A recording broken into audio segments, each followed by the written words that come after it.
To say the season has been emotional would be a huge understatement. And through it all, you have a tremendous amount of guilt on having let your teammates, fans, and organization down. After all, they were depending on you to bring them a championship. That's what quarterbacks are supposed to do. That's how we're judged. Seasons are fleeting. Games become more precious. Chances for success diminish. Now we have to start all over. It's a dark place. Probably the darkest it's ever been.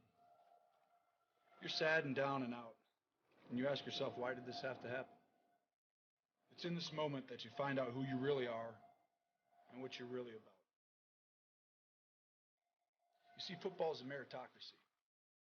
You aren't handed anything. You earn everything, every single day, over and over again. You have to prove it. That's the way that the NFL, that's the way that football works. A great example of this is Dak Prescott.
What's up, CFO gang? It's your boy Jay Tuck.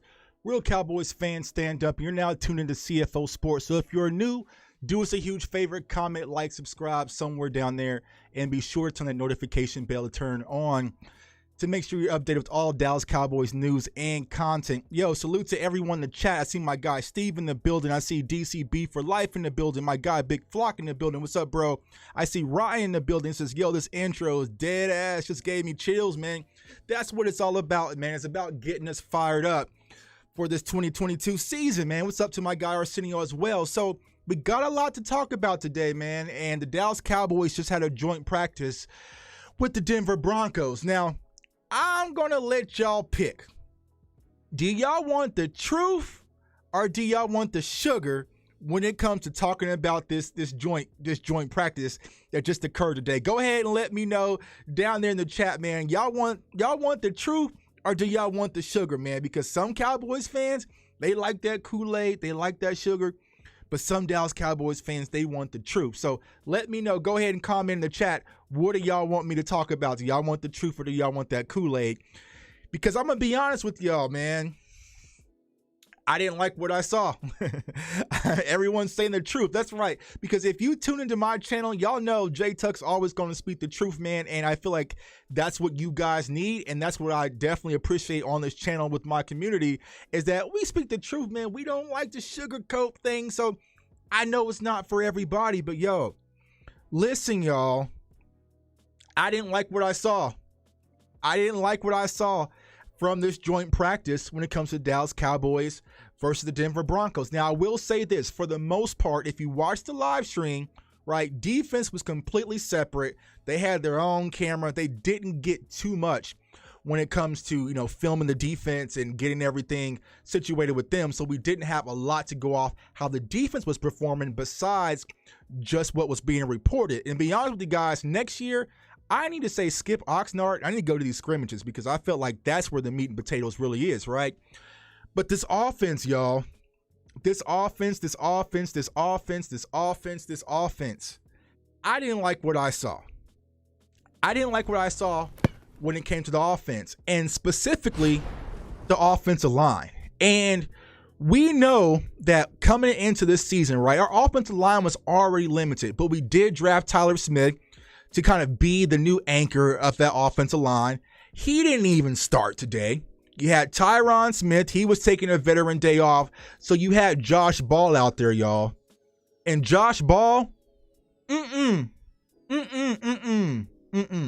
going to cut it. Not going to cut it. That is not going to cut it as far as our swing tackle is concerned if something was to happen to Tyron Smith or if something was to happen to Terrence Steele. And we've been screaming, my guy Nix has been screaming. I've been screaming. We all been screaming, go get us a swing tackle, right? Go get us a swing tackle. Go get us a swing tackle. But what it looks like, y'all, and correct me if I'm tripping, it looks like they might be setting up Tyler Smith, our number 1 draft pick in this first round draft pick, to be the swing tackle. And I'm not really comfortable with that. I'm not really comfortable with that because I feel like when it comes to Tyler Smith, they need to pick a position right. But if he is going to be our starting guard, he needs to get those reps. Why was Connor McGovern starting with the offensive line? I just don't get it. And I'll say this. I wasn't saying, hey, everyone go out to camp and let's go start a fight and let's get into fist fights and that's going to, no, that's not what I was saying. But what I saw from the offense specifically, like I said, not the defense, this is just the offense. It was soft, y'all. It was soft. It's soft. It was soft. It was extremely soft from what we saw from our offensive line today. We got bullied. We got pushed around. It felt like Denver came out there to really set the tone, and we was kind of just cakewalking. We was kind of just cakewalking and kind of floating through the motions, and I didn't see any toughness. Now, granted, I know it's just a scrimmage. We're talking about practice, right? But here's what I've been telling people.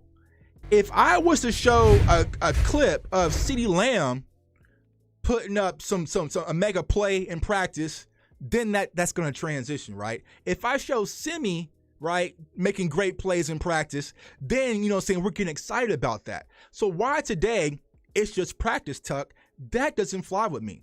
This was the first opportunity for this team to play against another opponent who wasn't their own teammates and show what has changed since last year. We all sat there. We all watched that 49ers game. We watched it in the playoffs. We watched it frequently on this channel. We broken down film. We got beat in the trenches. I do not feel to this day that San Francisco 49ers team was a better team than us. I just don't, right? But what really happened? They came out, they punched us in the mouth, and we didn't respond. And so all camp, we've been hearing Mike McCarthy talk about we're focusing on toughness, right? We're going to get tougher, be more physical, right? Limit penalties. We still have penalties. There was false starts out there, right? But as far as being physical, I did not see that. And y'all correct me if I'm wrong because it was live streaming, so everyone was able to see it. But correct me if I'm wrong. Did that look like a physical offense and an offensive line out there? You couldn't judge the run game because our offensive line was getting blown up. Zeke got lit up. And like I said, I didn't like what I saw, man. I didn't. And King Reno just posted, but why would we be 100 showing our hand in a scrimmage when you play them actual game on Saturday? Right. Here's what I'm saying. If the Cowboys came out and their offense was out of sync, I wouldn't have had a problem with that, right? But you can still show physicality. You can still show some toughness. You can still play hard. It felt like the Denver Broncos was playing at a completely different level, and our offense just had no fight. I saw a defensive tackle. He was just chirping with Dak, chirping with Dak, chirping with Dak. Nobody stepped up and intervened. I see Zeke get blown up by Bradley Chubb. Nothing happened. Now, of course, Chubb's going to say it was an accident. You know, I didn't mean to do it. But he was celebrating. He was showing Zeke up. You know what I'm saying? Like, I get it. If you were going half speed, right, and you accidentally knocked a player up, he didn't help Zeke up. Nah, he knocked Zeke up and was celebrating, flexing, and doing all this. And nobody took offense to that. Nobody, you know what I'm saying? Like, that was frustrating. Now, I'm not saying Zeke should have went out and punched him in the back of his head, but man, here's what happens. Running backs, when you coming through that hole and one of these cornerbacks are coming downhill and they're trying to soft tackle you, blow them up. Blow them up. Show some fight. Show some tenacity. Show some. Josh Ball, they were literally talking about, I'm killing this man out here, and dude pointing at Josh Ball the back of his head like that. Randy Gregory wasn't even practicing. He was in shorts and a cargo hat, and he was just causing a ruckus, and nobody checked him. So look at Terrence Steele. He stepped up and he tried, right? He stepped up and he tried, but I'm just like, where's the toughness at? Now, I guarantee you guys, if this was happening on the other field, defense would not let that slide. Micah Parsons would not let that slide. Jaron Kearse would not let that slide. D-Law would not let that slide. Kelvin Joseph would not let that slide, right? So all the fight, I get it's on the defensive side of the ball, but when it comes to our offense, who is going to be that guy that really steps up and says, no, this ain't happening. This ain't happening. And I felt like I just didn't see it today. Dalton Schultz, he was out there scrapping a little bit, right? Terrence Steele was out there scrapping a little bit. But from our offensive line, man, the push wasn't there. I just didn't see it, man. I just didn't see just like my guy Uba said, no dogs on the offense. You're going to have some dogs on your offense, right? You know what I'm saying? Like, and it was frustrating because, like I said, y'all, coming from that 49ers game to what we saw, this is the first time we get to see our team against somebody else. And I was like, y'all gonna let that slide? Like, Zeke just got blown up and y'all just, yeah. It was hard to watch. I was frustrated. Now, here are some good things to take away from that, right? I hope it's a coaching moment. I hope that they sit back and say, hey, you guys got punched in your mouth in that scrimmage. And I know it was just a scrimmage, but hopefully that is a learning point because we need some toughness. I'm not sure if it's coaching. I don't think it's the players. To be honest with you. I just think it's the coaching and their approach. I just want to see some toughness in our offense, some personality, some fight, some tenacity, right? Who is going to be that guy? It can't be Dak. It can't be Dak out there. Zeke, possibly, right? But who is going to be that guy that's really going to step up? You know what I'm saying? He says, how you see Steele and Ball out there scrapping, but you didn't see no fight. Because one, Josh Ball was out there getting dog walked out there, right? And Terrence Steele, he was showing some fight. I gave kudos to Terrence Steele. Terrence Steele was showing some fight. But here's the thing. Y'all got to understand, I see a lot of people talking about Randy Gregory, right? Randy Gregory was doing way too much. He was bitter. He was jealous. No. Randy Gregory was doing exactly what Randy Gregory was supposed to do. He wasn't on the field today, but he was causing an impact. And here's why I say, take this same scenario. Because one, Randy Gregory, he was talking to Mike McCarthy. He had a great conversation with Mike McCarthy. He was talking to Dan Quinn. He was talking to Dalton Schultz. He was talking to players on defense. So it wasn't like he had this animosity out there. What he was doing, he was sparking his defense. He was chirping. It got them chirping, and it woke up their entire defense. That's just what you do. Sometimes you just need someone to set it off. And I said this 3 days ago on Twitter, right? I was like, Tristan Hill is going to be my guy that's going to set this scrimmage off. I didn't get to see Tristan Hill because they kept moving the camera, right? But someone has to set it off and set the tone. And I'd be damned if you're going to come out and let one team play at 10 and we're going to play at 5 or 6. Because this was our starters. This was an opportunity for our starters to get reps. Our starters aren't playing Saturday. So I wanted to see a lot of our core guys show some toughness, and I didn't see it. I didn't see it from Tyler Biadasz. I didn't see it for Connor McGovern. I didn't see it, from Tyler Smith, who I expected to be some that type. Like, I need to see more physicality when it comes to Dallas Cowboys, because that's our Achilles heel, y'all. We play a lot of great defensive lines this year. We got some dogs coming in out the gate. We have to get tougher in the interior or nothing else matters. As great as Dak and CeeDee Lamb look today, if our offensive line is not in sync, it doesn't matter, right? As great as Dennis Houston and Simi Fioco are starting to step up, if our offensive line does not step up, none of it matters. And so that's the frustrating part. So something has to drastically change. But also, here's what I'm concerned about, Cowboys Nation, is our depth. We lost a lot of depth when it comes to our offensive line. If something happens to let's say Terrence, right? Or Tyron, there's going to be a lot of shifting and uncertainty across that offensive line. Where can you go? Let's say, for instance, Terrence still goes down. Then what do you do? Do you move Tyler Smith out to right tackle? No, he didn't play right tackle in college. You plug Connor McGovern in, but then what happened is something to Tyron Smith. What do you do there? We need to go get a swing tackle. It's swing tackle or die, a veteran guy that we know without a shadow of a doubt that can step in and fill that void. Soon as Matt Willetsko went down, even though he was struggling in camp too, they should have went and got somebody. And they better hurry up and do it before the cover gets bare. But they need to address this offensive line. They also need to address the center position. Because Matt Farinock was out there a little bit. He didn't look too well. Tyler Biadasz, he's just okay, right? But go get some veteran guys. Go get some veteran guys that can really push, that can give you an insurance policy. But just like my guy Tava said, no urgency. No urgency.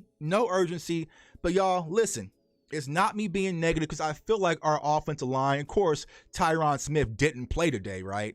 But even with that, it was bad, y'all. It was literally bad from what I saw from the offensive line. Now, when there was time that the offensive line did give Dak Prescott a moment to throw, we can carve up. And I always say that if you give Dak Prescott time, he can work. He's surgical, right? But when he's flustered in the pocket and running around and doing all this, and Zeke can't run because there's no holes and Pollard can't, it's a huge cluster, and no quarterback can really function in that capacity when your offensive line is getting bullied in the trenches. So I don't know. Do we need a new offensive line coach? I don't think that's going to be the change. But something as far as the attitude is concerned in the trenches has to desperately change, or y'all, it's going to be a long season. SoFlo, what's up, fam? Said when we lost Lyle Collins, we lost our enforcer. I don't know. Hey, he can pup list, suspensions, whatever. I know Lyle gonna fight. Lyle gonna fight. You know what I'm saying? Like, bro, Zeke's a 7-year veteran. You're not just going to blow him up in a practice and just walk off and dance in front of our faces like that. It's not happening. I play Madden. I don't even like people celebrating on me and Madden. Like, that was him, and nobody did anything. And it reminded me back to 2020 when Andy Dalton got his head knocked off in the concussion versus Washington. Nobody stood there, A guy, Frederick Johnson, says, toughness on offense, I believe, starts with the offensive coordinator, offensive line coaches, run the ball, man gap blocking schemes. Yeah, I agree. Like, set a tone. Yeah, I mean, people understand Collins was trash. He wasn't trash. He was problematic. He wasn't problematic. He just wasn't, he was an NFL player.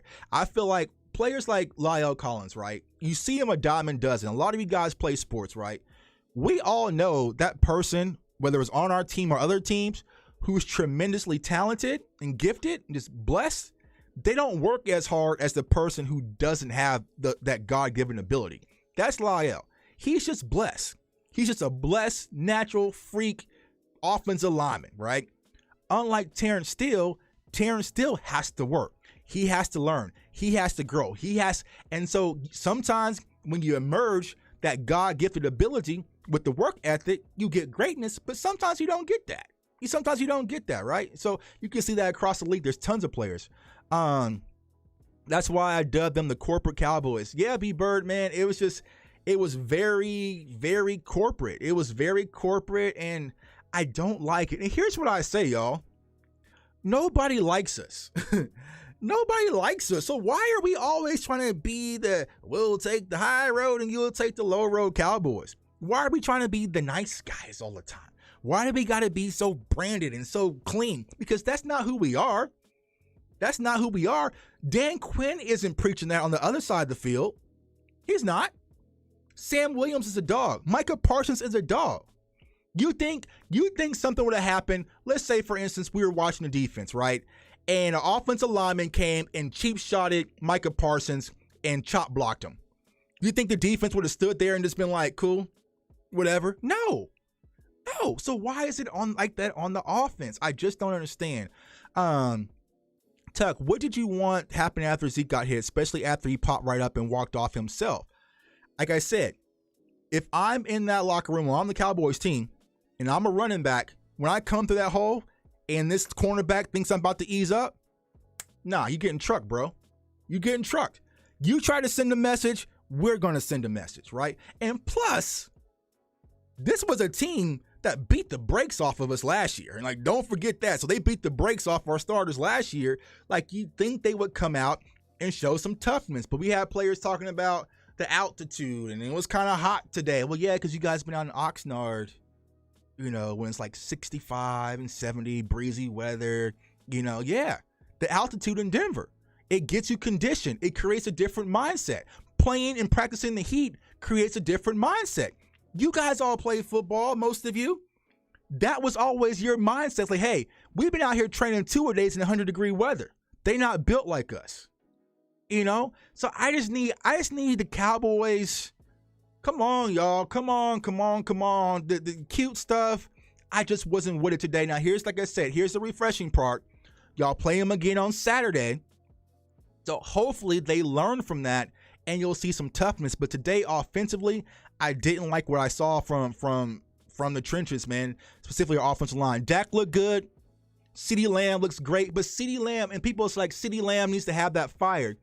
CeeDee Lamb is not going to be that 88 that you guys are accustomed. Y'all know I love me some Dez Bryant, y'all. But that's not his personality. CeeDee Lamb is one of the flyest, most crispiest people on the field. And he's supremely talented. You're not going to see CeeDee out there punching and firing up the offense and screaming and throwing. That's not his personality. His personality is give me the ball and just let me do my thing, right? But he's not going to be Dez. We had that. And like I said on Twitter, y'all think all that stuff that Randy Gregory was doing, that happens with Dez Bryant out there on the field? Absolutely not. Absolutely not. So who is going to be that guy on the offense to step up and say, nah, that's not it. That's not it. You're not doing us like that. We are not soft. You're not going to come out here and bully us, and we're not going to take it and just take the high road. Mike McCarthy's from Pittsburgh. He doesn't want that. It sounds good. Like you said, Mike McCarthy says he didn't want any fighting or any. That's what he says publicly. Behind closed doors, he wants you to be tough. I guarantee you the Broncos coach is not frustrated or upset about how his defense played today. They was high-fiving, having a good old time, jumping around, flying around. Our offense came out lethargic, and, they're on a completely different level. It says, no Tyler Smith, no Tyron. That's why this is even a debate. Tyler Smith played today. Tyron did not. Tyler Smith did not start, but he did play today. True, altitude is pretty thin. This team is only one injury away on the offensive line, really messing up this season up. Yeah, they need to go acquire someone via trade. They really do. But here's the Cowboys. They're never going to be proactive. They're always going to be reactive. How long was we sitting here saying they need to get some more linebackers. Get some linebacker depth. Get some linebacker depth. Then they go get Anthony Barr, right? Right? We've been saying, go get us some wide receivers. Go get some wide receivers. They're not going to make a move now until it's too late, And so, like I said, offenses, personalities like CD, yeah, they're soft. Yeah, man. I don't know. Yeah, I don't know. So what were they supposed to do? Punch RG in street clothes? No, he wasn't supposed to punch him. You could bark back. Randy Gregory was in the middle of everything. No one got up in Randy Gregory's face, right? Terrence Steele tried to, right? But like I know, Randy Gregory played for the Cowboys for many years. He knows Terrence Steele isn't built like that. He knows who to go at. He was not moved by Terrence Steele. Here we go. Said, relax, Tuck. It's one practice. So that's what I'm saying. So, all right. So it's one practice. All right. So if tomorrow or Saturday, if a player goes off, I can say it's one preseason game. Like, you have to take the good with the bad. You know what I'm saying? Like, you can't just say, all right, if a player does great at one practice, then he's taking off and he's going to be our wide receiver number 2 because he's had 2 practices, but then they have a bad practice. We're supposed to turn a blind eye to it. Toughness has nothing to do with that. Toughness is internal, right? You know what I'm saying? It's internal. You're tough. If I come and see one of y'all at the Cowboys game and I slap the back of your hat off, that has nothing to do with practice. Like, are you going to stand up for yourself? Me personally, I'm going to stand up for myself. You know what I'm saying? Like, hey, but like I said, I get it. Everyone's philosophy is a little bit different. Where I play football and when I come from, our coach is pissed. Like, we probably had to run after that practice. You know what I'm saying? But some people don't believe in that type of philosophy, right? But it's football. It's a gladiator sport, no matter how you want to flip it. And toughness is a part of the game. There's no way you can kind of flip it, right? So it just is what it is. But like I said, defensively, I like what I saw. Micah Parsons was off to a great start, man. He was out there getting sacks, flying around. And also DeMarcus Lawrence was out there flying around. I'm loving what I see from DeMarcus Lawrence. Terrell Basham had an interception. Now, Trayvon Diggs did not practice. Like I said, Jaron Kearse didn't practice as well. So we had some other guys out there. Nahshon Wright was getting a lot of reps, but also Kelvin Joseph. So, I really hate that they didn't focus on the defense as much as the offense, because I was the team to the point like, bro, switch the cameras. You know what I'm saying? Like, let me go see what the defense is doing, right? But from what I saw and from what I heard from the people that was there, defense looked decent. Now, there was some plays that they gave up, but nothing too alarming. But it looks like the attitude, the toughness, the fight is going to come from the defense, which we kind of saw last year. A lot of people wasn't used to it because of how 2020 went. We wasn't accustomed to it because it's like, all right, offense carries everything. They don't want to keep the lights on. But last year, y'all, our defense really kept us afloat for that season. And it looks like it might be that way, man. But I know that Dalton Schultz came out and said the Cowboys want to be more physical. They want to run the ball more. They want to punch people in the mouth. That wasn't what I saw today. You know what I'm saying? That wasn't what I saw today. So maybe he means starting Saturday, that's who they're going to be. But from what I saw today, man, our offensive line, first team and second team struggled versus the Denver Broncos. So hopefully, y'all, Saturday, it has to improve. Like I said, I don't know how things are going to unfold this year. Let's see here. Especially after the 49ers game, that ain't what you want to see. Exactly, Bird. Exactly. It had been different if this was like week 8 or week 10 or something like that. This is the first time we've seen the Dallas Cowboys versus a different opponent, and it's the same thing. There was penalties. Out there. We were getting punched around. There was a bunch of Broncos all in the backfield. We couldn't get the run game established. What changed? What changed besides a few numbers on the roster? You know what I'm saying? So it's like, I just need to see some fire from the offense, because here's the important part. And I want people to understand this. Offensively, the Dallas Cowboys this year are going to have to be tough. They're going to have to be more physical because they can't out-talent everybody this time. Last year, we can just out-talent you, right? We got Michael Gallup, CeeDee Lamb, Amari Cooper, Dalton Schultz, Zeke, Tony Pollard. What you really going to do about it? We can out-talent you. This is not going to be the case this season, y'all. Now, I know some people think that our offense has improved. We got more talented than last year. I'm not going to lie to y'all. We did not, right? But I feel like if we can establish an identity and play with some toughness, that is going to be our moniker this season that can carry the offense. I don't expect us to be high-flying, profiling Dallas Cowboys offense that we've seen in the past, right? It's going to have to be a different mindset, and what we saw today isn't it. Let's see here. Crazy thing is, you guys did not see a single fight out of our defense, did you? Yeah, would have fought Steele or McGovern too, and our guys were in the discipline besides the flags. I don't get what that means. You might have to retype that one, bro. That was in their city. I'm a truck driver. I've been there a lot. It's hard to sleep there, bro. You talking about because of the altitude? I know. I've been in Denver. They got altitude.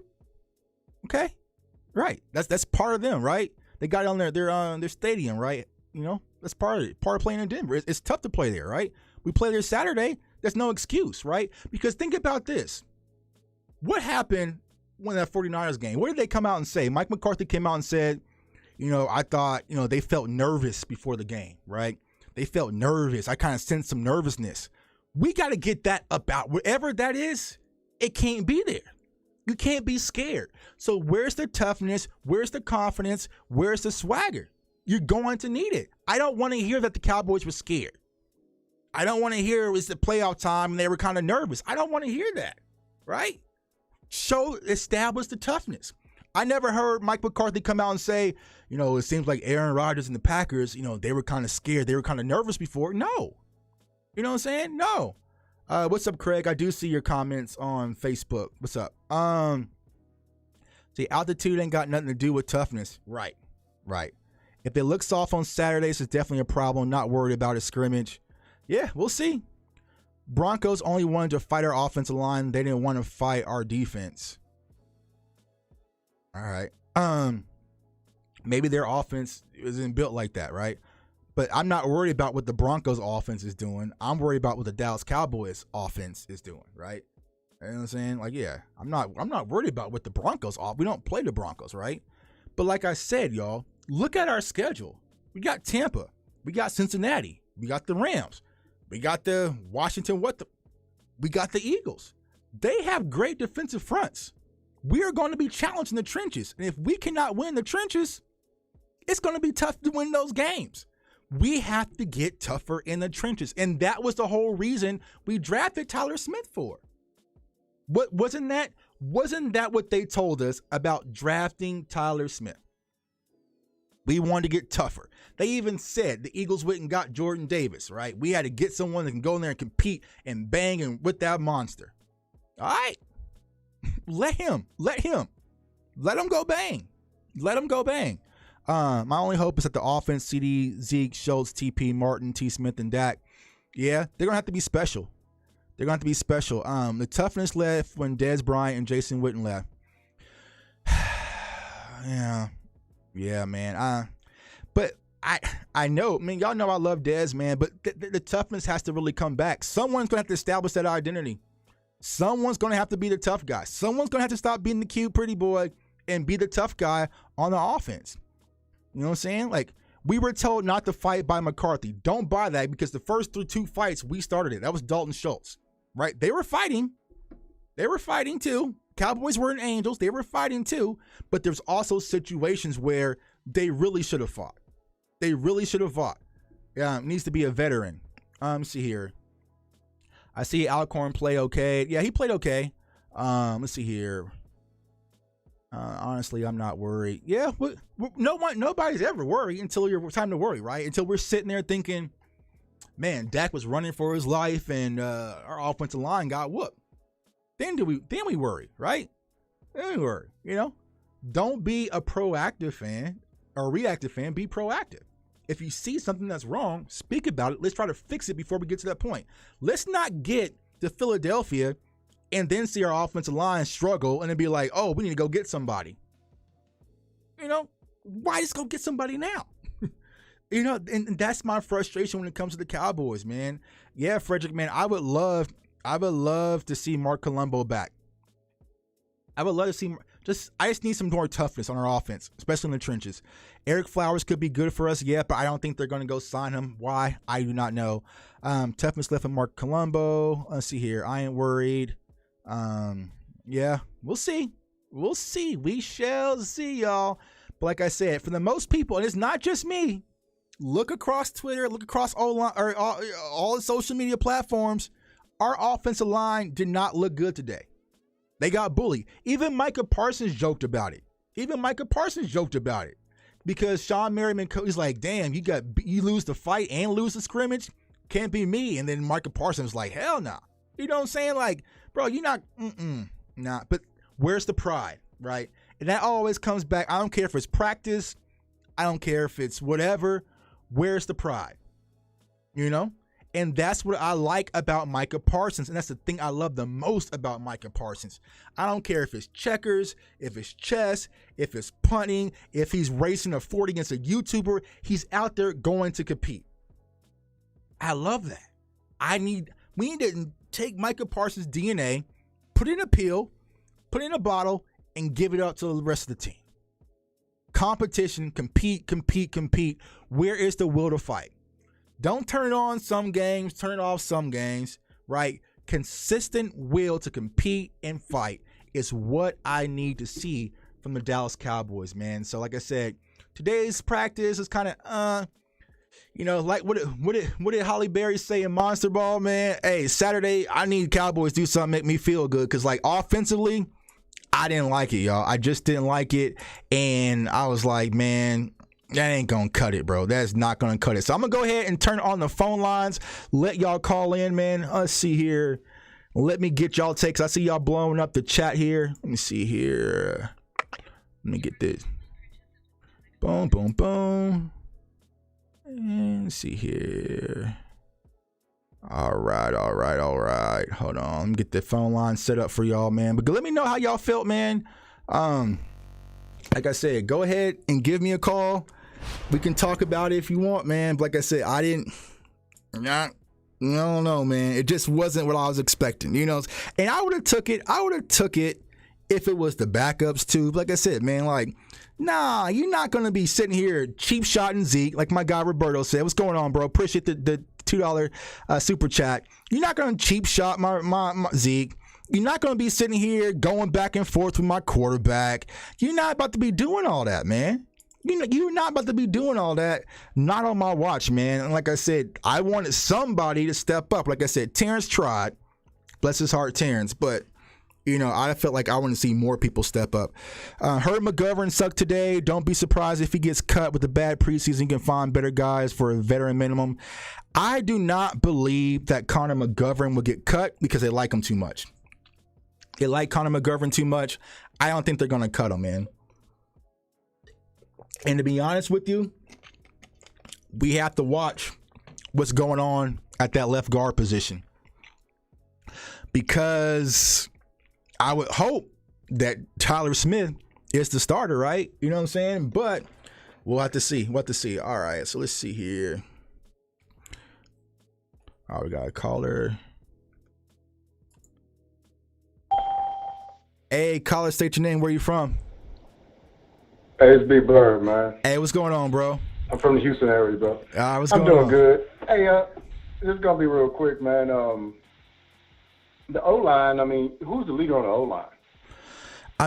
When it comes to the leader, man, Zach Martin, I'm talking about it. And when I say leader, I'm talking about the emotional leader to get them going. And so you got to look at the players we have on this team. You can go to the wide receiver leader.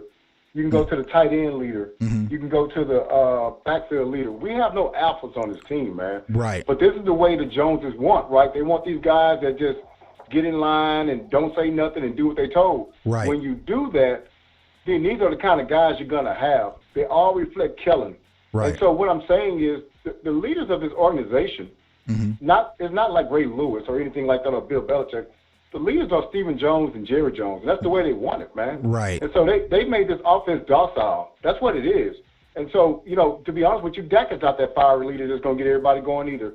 One of the things I put in the chat is I don't remember anybody – this is the first time I ever remember – I never heard somebody saying, fights broke out in Oxnard. We could barely have practice. They didn't have any fights in Oxnard. Nope. What kind of camp do you have where y'all not having any kind of fights?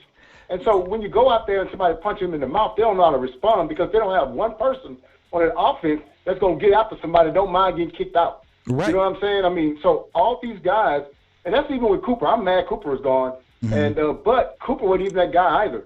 And so the thing is, man, this is a docile offense. You have not one alpha. I'm talking about you got good players, but you don't have one guy that just don't mind, scrapping. I'm hearing you say something, and I'm gonna tell you too. I'm a big Dez Bryant fan because what it is the Cowboys done it wrong. But what he was an emotional leader. And I'll tell you this: one of the proudest I was of him when we would play Philadelphia.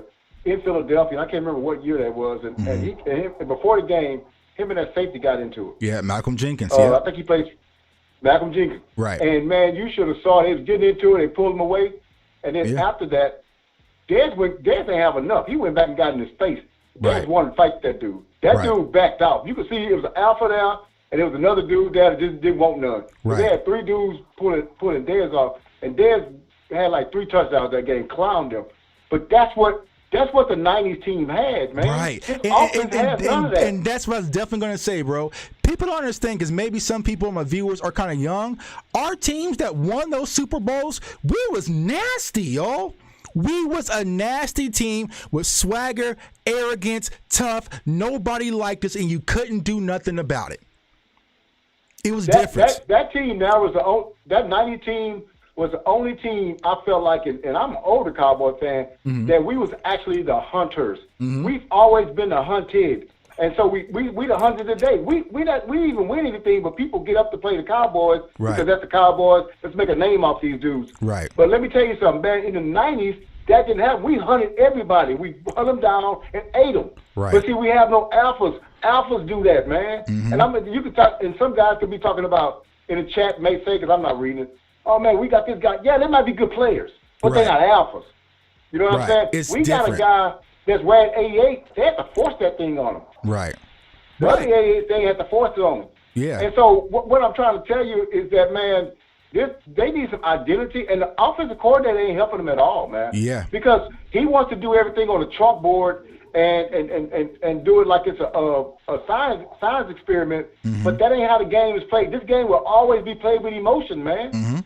It will always be played with emotion. You can't take that out and make this a science part. It's not Madden. Right. And so, we got to but that's why I think something came out that said that we were the best team with the most people under 25.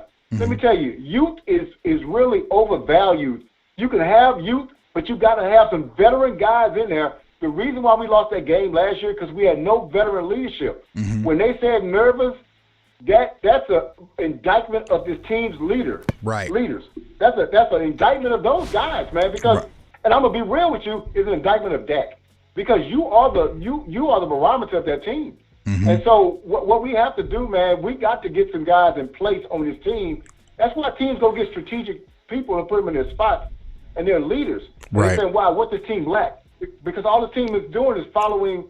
That's why I said it's the corporate Cowboys, man. Everything is corporate. And let me tell you something, in corporate America, ain't no passion. Everybody's going to do their job. Right. But that's what this team is doing, just their job. They don't have a passion about doing their job. Right. And how you let your quarterback be barking with somebody? Man, your quarterback should be a buck.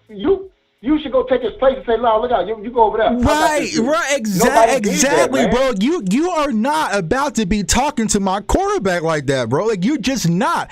I would have been over there like, nah, we shutting all that down. They turning up, we're turning up. There was nobody getting in each other's face like, nah, bro, they turning up to this level. Let's crank this up a notch. They coming to play. All right, we're going to come to play. You know what I'm saying? Like, if you play Madden, Call of Duty, you might be sitting back relaxing. And if someone starts talking a little bit, you sit up in your chair. When were we going to sit up in our chair? You know what I'm saying? Like, oh, hell no. Hell no. We're not sitting. You're not about to be talking crazy to Josh Ball and pointing gun gestures at the back of his head and just acting like everything's cool. You're not about to come out here and blow up Zeke and just celebrate all in our face and act like, no. You know, like, that's what I wanted to see, man. Like, that's what I wanted to see, like you said. They know it's no recourse to it. That's why they can do it. Right, because the defense was on the other side of the field. I guarantee you, Bird, if Micah and them were on the same field, it would have went down a different way. You know what I'm saying? They would have shut down that Randy Gregory talk. Somebody would have stepped in and be like, hey, get back to this other sideline, bro. Shut all that up. You're not even...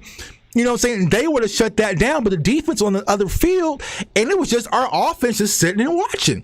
But that's what was needed because, like you said, I don't think the leader is the right word with you, Bird. I think what you're seeing is that spark plug. You know what I'm saying? That's what offense needs, that spark plug of emotion that you can feed off of. Micah is that guy on the defense, right? As soon as we drafted Micah last year, I know he was going to be a spark plug. You can feed off that energy, feed off that emotion.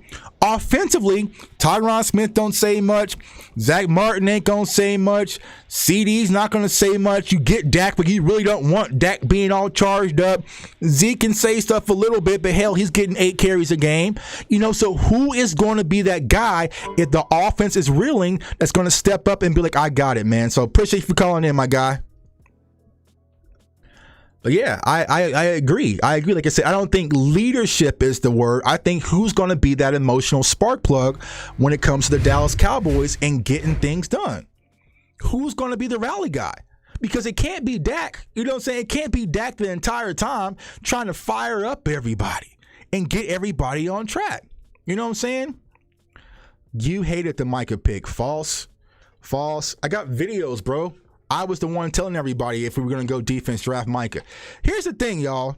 Stop trying to pull up receipts of who likes draft picks and who didn't like draft picks, especially if you're not locked in to that person's content.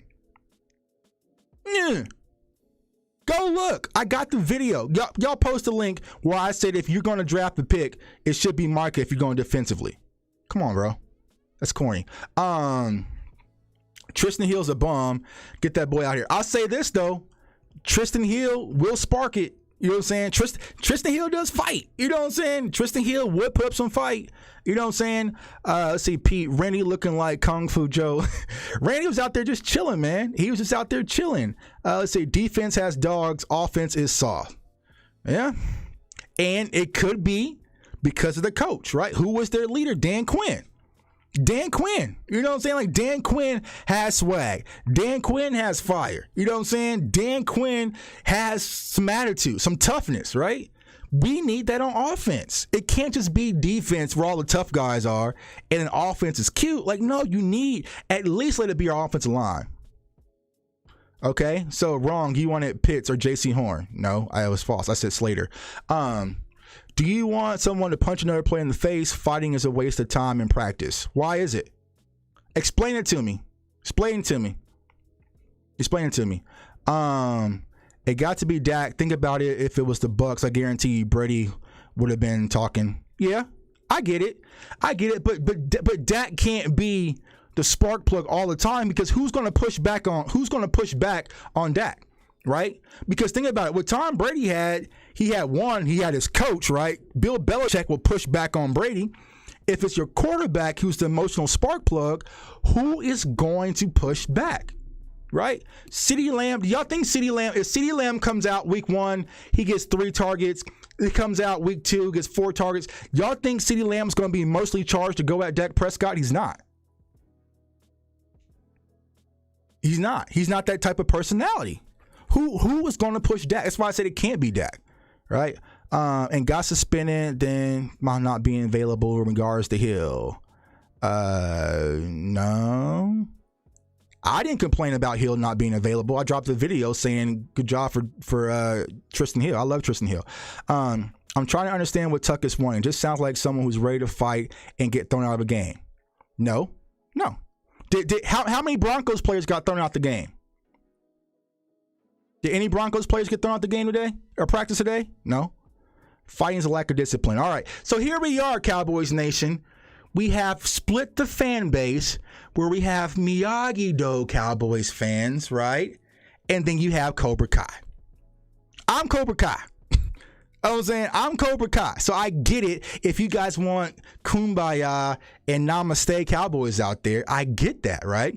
That's not me. I don't want that. I'm tired of that. It's frustrating and it's embarrassing for me personally. You know what I'm saying? Yeah. So we're not complaining about discipline. You guys are confusing the wrong type of discipline. If you watch the scrimmage, everyone who watched the scrimmage, how many holding calls was called? How many penalties for false starts were called?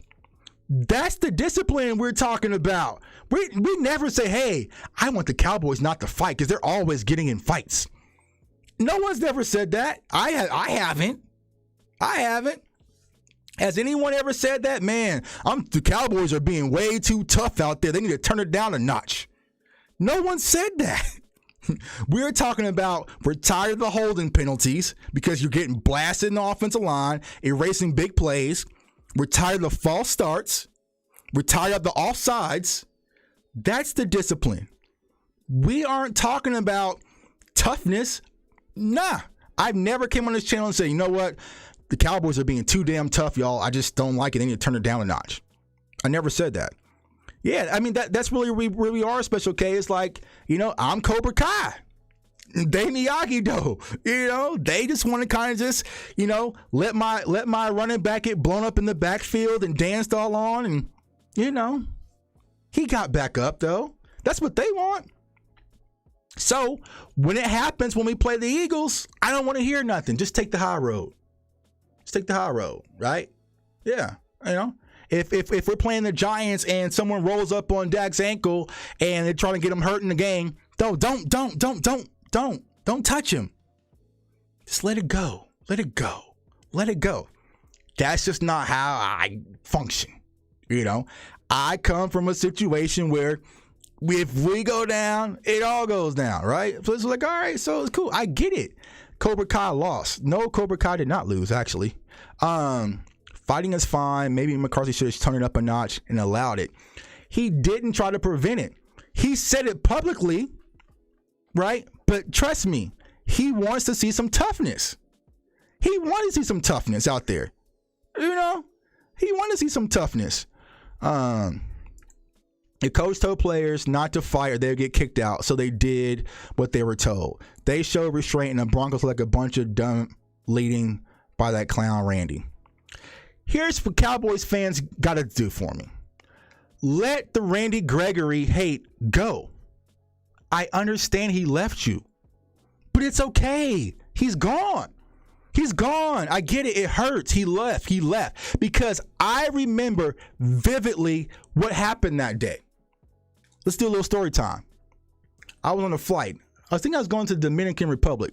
Did I go to the Dominican or Mexico? Whatever. I was on a flight.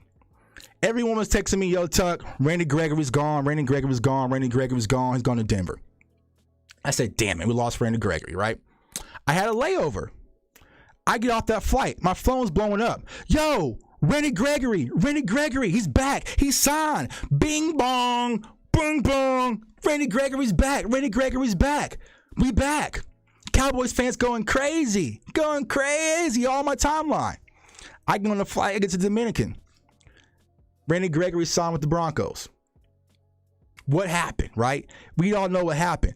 You guys wanted Randy Gregory back, but here's the most important part.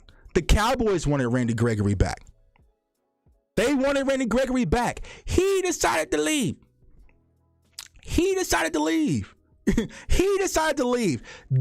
That's like me trying to holler at a girl, right? You know what I'm saying?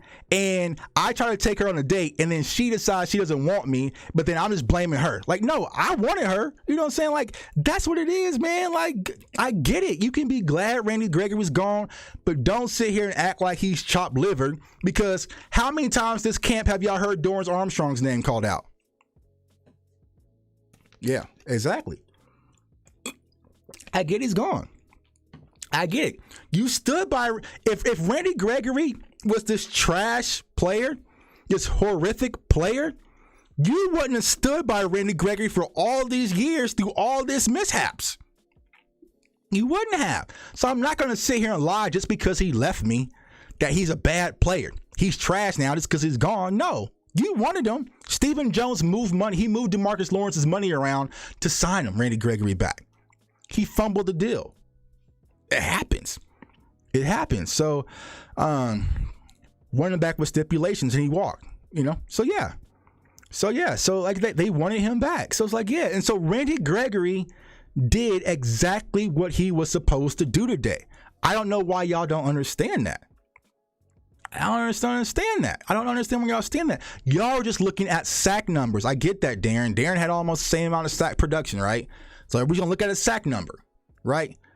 The same people who just look at sack numbers are the same people who think DeMarcus Lawrence isn't worth the deal because he just look at the sack numbers. There's a lot of other things that goes into football and defensive pass rusher than just sack numbers. Y'all know that. Y'all know that. Y'all do. You know? But yeah, we're not going to sit here and act like Randy Gregory's chopped liver. I'm not going to do that. Y'all can do it. I'm not going to do it, right? So this is what it is. Let's see here. Randy's like Jadeveon Clowney, like he okay. All right.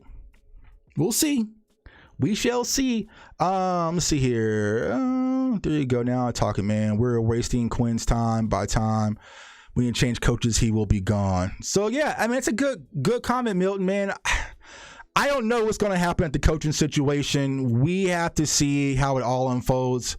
But I don't know. I don't think Dan Quinn, to be honest with you, is the guy the Cowboys are eyeing. Unfortunately, y'all, I don't think it's Sean Payton. I think they are wanting Kellen. It's just too Cowboys-ish to see, like, hey, I can hire Kellen as my head coach. Then you're going to have all these other veteran head coaches already in place. You have Dan Quinn as your defensive coordinator, and you go from there. I like to think otherwise, y'all, but it just reeks of Jerry. It just reeks of Steven. I just don't see Dan Quinn being a Cowboys guy, you know. So you contradicted yourself when talking about being a dog, but CD doesn't need to show it. No, I never say he doesn't need to show it. I say he's not going to show it. CD is not a dog mentality. He's just supremely talented. Yeah, I'm not talking about that. I said CD. I never said CD. I said CD is not 88. He's not cut like that. Amari Cooper is not cut like that. He's just supremely talented. Let's see here. Talking about old news. Yeah, y'all. So I get that, but once you choose another team by, and I never said he was a trash player. All right, yeah. I mean, he left. Yeah, I get that, right? Cowboys players leave, and you serve us no value, right? They're gone, you're gone. But I'm not going to act like he's trash either. Let's see here. Mike McCarthy's about to get fired. So it sounds like y'all think that Mike McCarthy is going to get fired. Let me know in the chat. How y'all think Mike McCarthy? Do y'all think Mike McCarthy is going to last this entire season? Yes or no? Yes or no? Let's see here.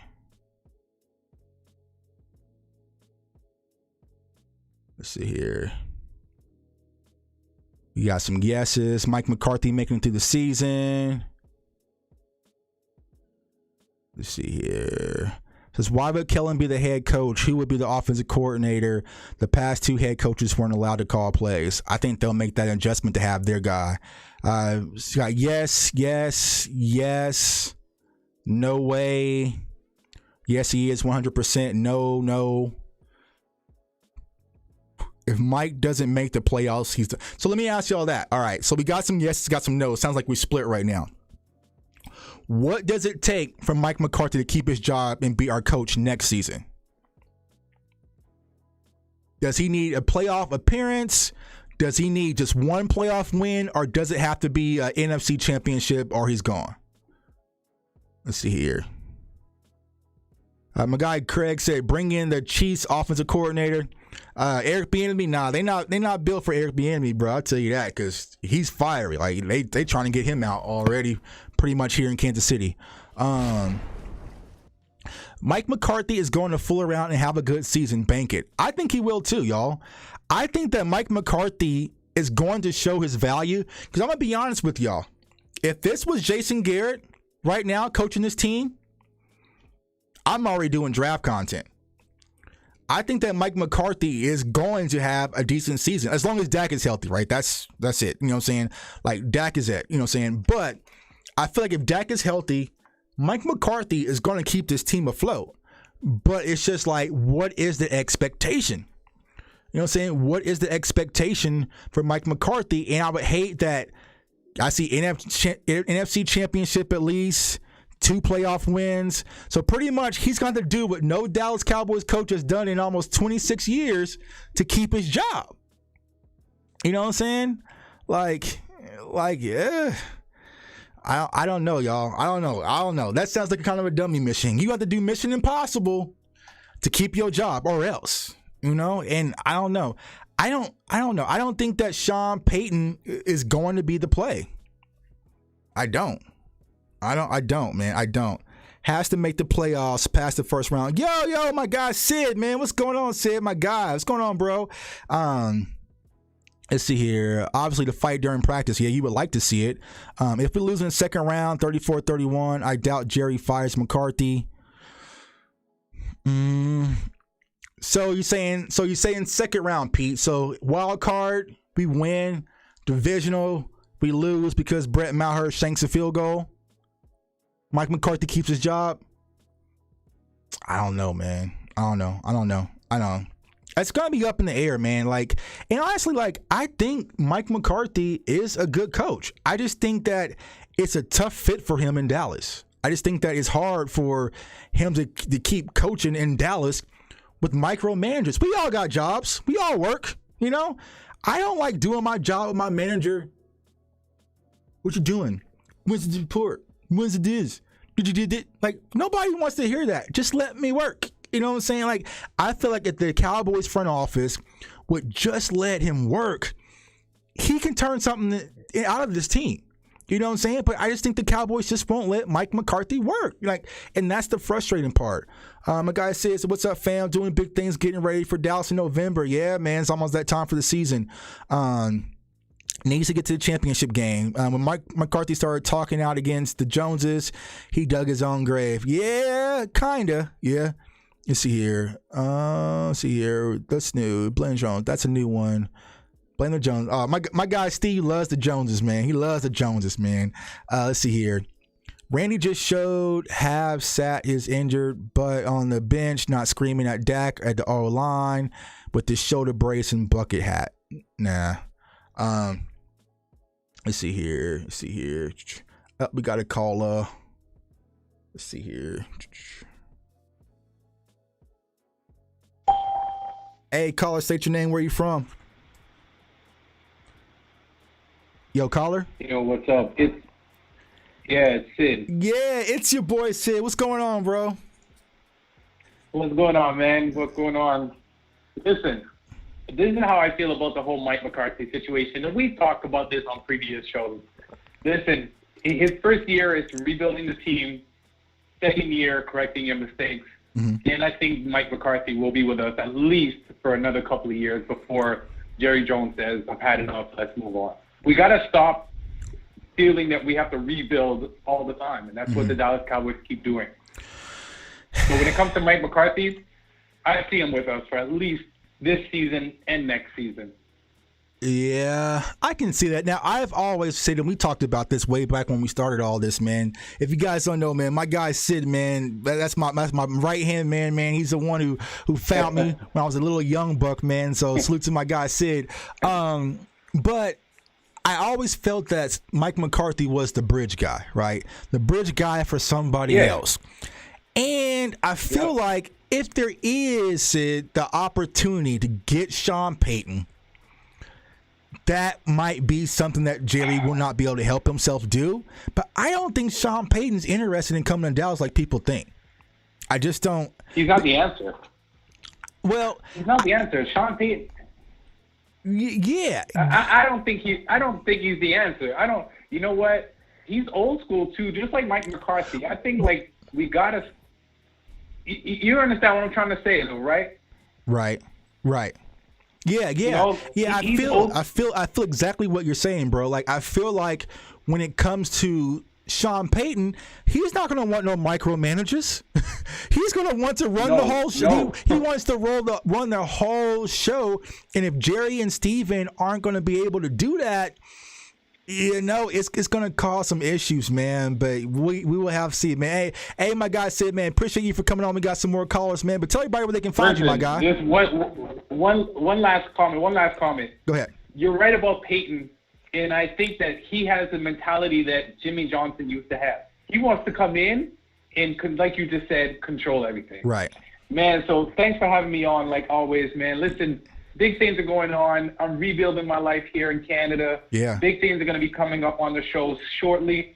So be on the lookout. Check me out on Dallas Cowboys for Life. And I can't wait to chop it up with my boy, Jay man. Tuck, man. Let me Congratulations on the success, man. Thanks, my guy. Let me know Keep when doing you're what ready. you're You know doing, how we man. rock. Appreciate you. All right. All right. Peace. Let's see here. All right, we got Birmingham, Alabama. State your name. Where you from? Uncle Charles. Hey, Uncle Charles, what's going on, bro? Man, this is my first time on the show, brother. I think you do an amazing job. And I just got to say this, brother, and I don't mean no harm, man. Let me tell y'all something. I've been watching the Cowboys since 1978. I have seen bad teams. I have seen them. Mm-hmm. This is what I saw on the field today. That's a whole demon I saw. I don't know what this is. It's my God. How can you get stepped on the head with a cleat? Let me tell you something. If you're gonna get stepped on, at least have your helmet on. Boy, I'm talking about that dude put some on him, put his whole foot on his forehead. How can you get that, bro? Listen, man, I can tell you this in all fairness. Mike McCarthy will, in the next 6 months, the next 3 months, Mike McCarthy will have his own barbecue show, plus his own special barbecue. And he's going to be cooking barbecue on YouTube. This is what's going to happen. See, they want to give Kellen Moore the job. And now you playing with fire. You're playing with serious fire. Because I've seen them run plays out there. A high school team is running those plays. You mean y'all still run in and around? Come on, bro. Mm-hmm. This is terrible, bro. I'm sorry, bro. Somebody said, well, you need to be tougher. This is NFL football. What you supposed to do? Right. What you supposed to do? Bring a box out there full of cats and play with them? No, bro. Right. You got to do better. And that offensive lineman, he needs to be playing basketball. I keep telling folks. I've said this in closing. I keep telling folks, because somebody tall don't mean they can play basketball. It don't mean that. Right. Some people can watch the hell out of some wonders, but they can't play no football. Yeah. And that's all I got to say, man. Shake your limit. Come on, bro. Hey, Charles, I appreciate you for calling in, my guy. So like you said, so you didn't like what you saw today, right? Man, let me tell you something. Right now, I'm going to the store to Dollar General and go get me some sleeping pills because I'm not going to be able to sleep tonight. I think I get about $1.25. I'm going to bed. I'm going to go to bed. I'm going to try. Yeah. I'm going to try, but it's going to work out. Yeah. That's all I got. It's going to work out. It's going to work out. Well, hey, I appreciate you for calling in, man. Thanks for tuning in, my guy. You take care. Yes, sir. Peace. Now, I do want to transition into some of the good stuff that we did see today, man. Yeah, Uncle Charles on the road, man. He's on fire. He said that was a demon out there. There was a demon, man. But, hey, I do like Dennis Houston, y'all, and I do like what I'm seeing from Simi. Now, here's the thing. I will say this, because I know a lot of people, when I dropped the video, like, Simi's getting off to a great camp. But I'll say this, y'all. Simi got off to a great camp last year. Now, here's my biggest frustration, and I saw someone actually posting in chat. It doesn't look like Will Grier is going to be playing Saturday. So it's going to be kind of hard to gauge these wide receivers, who's going to be extremely important because we're all going to keep our eyes on them with Cooper Rush and Ben DiNucci. You know, so that's the frustrating part. It's like, man, I really want to watch these wide receivers on Saturday. But, you know, there was a play, and I forgot who it was. It may have been Noah Brown, or no, it was Simi. It was Simi wide open on the 9 route. He beat the guy off the jam, and I tweeted this. And Cooper Rush has pretty much just sailed it, man. You know, I was just like, God, like, how can you really, you know what I'm saying, watch these players and get a proper analysis with Cooper Rush at the quarterback or Ben DiNucci at the quarterback? So, you know, I wanted to see Will Grier out there because Will Grier's been having a great camp. And I said this even before camp started. Like, I feel like Will Grier is going to outperform Cooper Rush in camp. They're going to give Cooper Rush a go. They're going to give Cooper Rush that job, man. They're going to give Cooper Rush that job because he's a veteran guy. They know him. They like him. He knows the offense. He won versus Minnesota. So we'll have to keep our eye on that. But I like what I see from the young wide receivers. There was some big plays. Like I said, Simi was making some plays out there today. My guy, TJ Vasher, Had the opportunity to make a big catch, didn't come down with it, but he had a few slants, the quick routes. And so it's something that we definitely see from Vasher is, what is his full route tree besides just being a jump ball guy. But I would say this, y'all. I would go ahead and just put Dennis Houston on this roster. Like, I would be shocked if Dennis Houston does not make this roster out there. Like, he's just in sync right now with Dak. Dak speaking highly of him. Like, everything is there when it comes to Dennis Houston. I would put him on the roster. And Noah Brown stepping up as well. Like, Noah Brown stepping up. And like I said, Noah Brown must have saw one of my tweets. And it was funny because I was saying, like, Noah Brown has always looked. What is Noah Brown known for, y'all? He's a good blocker, Tuck. He's a good blocker. I'm just like, okay, but he's a wide receiver. He's not a tight end. So it's like, I need to see more from Noah Brown.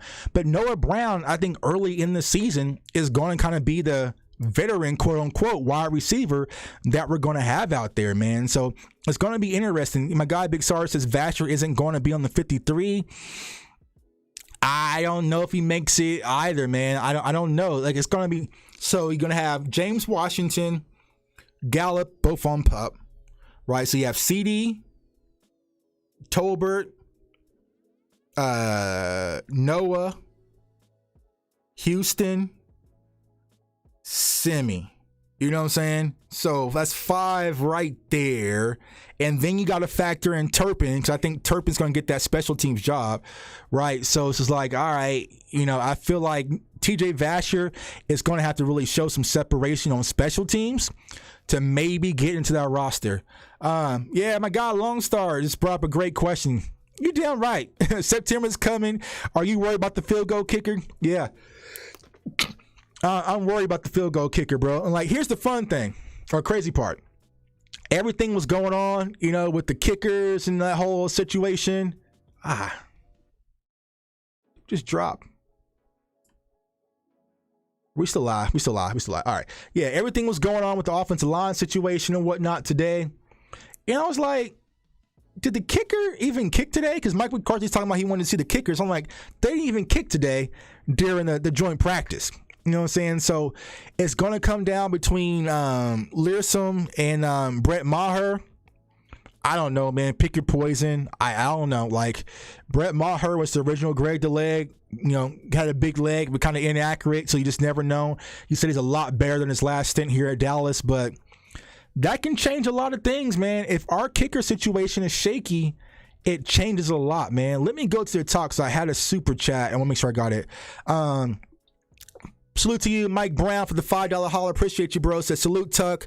How would you fix this? Is it going to get worse before it gets better? As far as the offensive line, I feel like naturally it can get better, but here's how I fix it, right?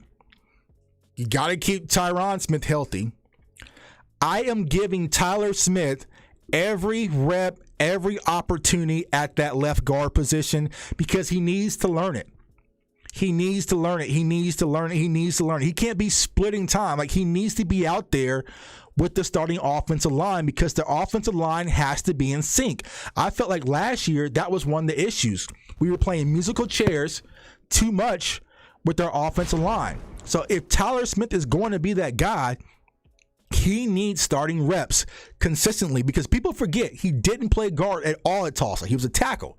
That's why I was kind of head scratching when we drafted him. I was like, okay, well, we drafted a tackle, but I thought we had 2 tackles. You know what I'm saying? So that is my situation where it's like, all right, what are we going to do with Tyler Smith?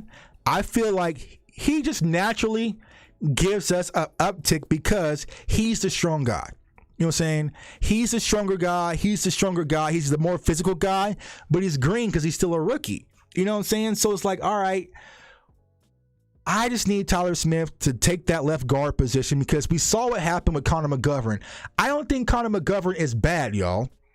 I just don't think that he is just the starter guy where we can plug him in and just close our eyes and relax and just trust him. I don't think that's Connor McGovern. I think he's more of a backup type guy that if something happens to someone, we can plug him in. But full 17 games, Connor McGovern, I don't know, y'all. So we'll have to see. But that's how I would fix the offensive line. Tyron has to stay healthy, and I'm giving Tyler Smith all the reps he can get. Let's see here. Let's see, Randy Gregory ruined practice for everybody, wasting time by stirring up fights and instigating right smack dab in the middle of our players. Possibly. Defense will lead this team despite offensive criticism. Yeah, I agree. I was saying, Marco, I felt our defense led our team last year. And a lot of people didn't want to see that, but I felt like defense last year was the anchor that really kept our season afloat, not the offense, even though we were scoring points. I agree. Tyler Smith has some huge upside. I think he's going to be a great run blocker, but needs some time to refine his technique. Yep, exactly. So I think that he needs to get as many reps as possible. Like, honestly, Saturday, Tyler Smith, you playing almost into the third quarter, bro. You going out there and you getting muddied up. You're grinding. You are showing your words. You're getting out there and you're learning the NFL. That's what I'm doing with Tyler Smith. He needs to get those reps. Let's see here. Marco, you were so right. This is going to be a fun year. Let's see here. Dear Randy, and I quote Dak when he said he misses you. Yeah, because like I said, Randy Gregory is doing what all of us would do. And you can act like you wouldn't. You would. Let's say, for instance, your spouse leaves you, right? And they're all on Facebook saying, hey, I moved on. I didn't need them. I found someone that's better than you. I found someone that's better than you. Now, you go out to a nice dinner, right? And you see that person at dinner. You say, hello. Hey, how's it going? And you see the person that they're with, and they down bad. I'm laughing. I'm joking. I'm making fun of, you know what I'm saying? So it's just natural, right? He didn't do nothing wrong. Randy Gregory didn't do nothing wrong, but fire up his defense to come punch us in the mouth, and they did it. I got to ask you a question. This is Pete. I don't know what MCW is. Let's see here. Jeff Kavanaugh says McGovern has been pretty awful. I won't say awful. He just been okay, you know? And also the same thing with kind of Terrence Steele too. Like Terrence Steele, I know it's kind of been what people are saying that Terrence Steele has been awful. He hasn't been awful. He's just been okay. But we don't need okay. You know what I'm saying? Like we don't. Connor Williams was okay. Tyler Biadasz is okay. You can't have three just okay offensive linemen, a Hall of Famer, and two Hall of Famers, and one Hall of Famer who gets injured frequently, right? You need someone to really step up and emerge. I don't think it's going to be Tyler Biadasz. And I'll say this, y'all. I'm kind of bummed out, I'll say, because I really wanted to see competition at the center position. I thought either Matt Farniok would take the position, you kind of see him getting some starting reps, or maybe even Alex Lindstrom. But it seems like all the starting reps has really been Tyler Biadasz. And if your center position is not solidified, you have a void in the middle of your offensive line. Like, always tell people, that's the chain. That's the anchor. If the center position breaks, you're not that strong. So, you know, we definitely got to keep our eyes on Tyler, but it seems like he is going to be the guy going into this season. Then you add in, I don't know what they're going to do at left guard. Like I said, I hope it's Tyler Smith, but it could be possibly Connor McGovern. So that's another question mark. And then you have Terrence Steele. So you have three okay guys, and you have the great Zach Martin and the great Tyron Smith for now. So offensive line definitely needs a makeover, but I'm not sure how they change it. Tuck, that thin air may play a role in the game Saturday. Yeah, but I mean, you got to get prepared for that. I mean, yeah, that altitude kills you. I remember, y'all, I played in a basketball tournament in Denver, or no, it's Colorado Springs, actually. And probably by mid-second quarter, I thought my heart was about to bust out my damn chest. That altitude is insane. I get that, right? But you got to play through it. Like, you got to play through different elements. You might have to go through Green Bay in the snow. You might have to play Denver in the altitude. You might got to play like, you got to play in those elements. That's a part of football, right? So hopefully they'll adapt to it on Saturday, but you know, it's something you got to prepare yourself for. Do conditioning. Lindstrom is weaker than Biadasz, possibly, but I feel like he's a better center. We should look at signing Eric Fisher and then tackle Quentin Spain at guard for the vet minimums. I don't think they're going to sign for vet minimums, to be honest with you. I think somebody, if there's an injury across the board, Pete, I think Eric Fisher may go somewhere, but I don't think they're going to sign for the vet minimum. Let's see here. Let's Let's see here. Yeah, my guy Spoonie. What's up, Spoon? Yeah, it says we got to respond Saturday. Yeah, man. Yeah, we got to respond Saturday. Hey, I don't care who it is. Somebody respond, get tossed out, do something. You know what I'm saying? Like, I need to see some more fight on Saturday, some toughness, because what our offensive line showed us and our offense showed us this today, nope.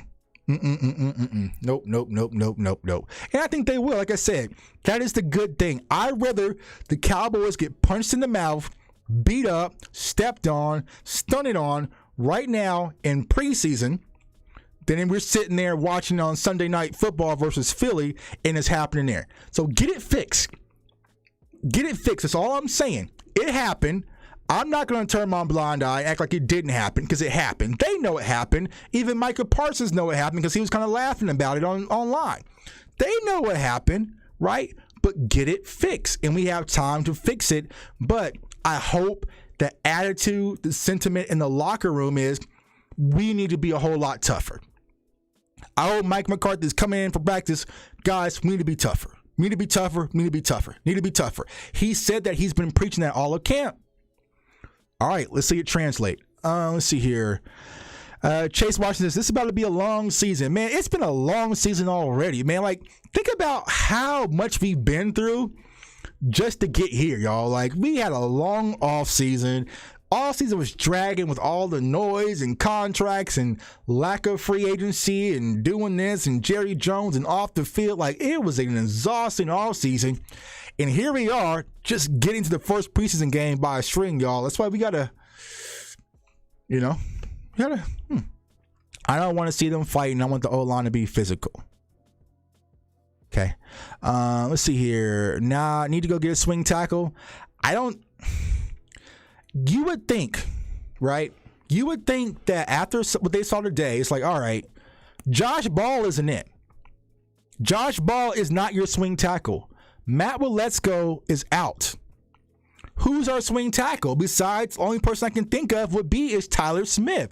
So it feels like what they are doing, y'all, is prepping Connor McGovern to be the guard and then Tyler Smith to be your swing. And that changes a lot. It changes a lot. It changes a lot. It changes a lot.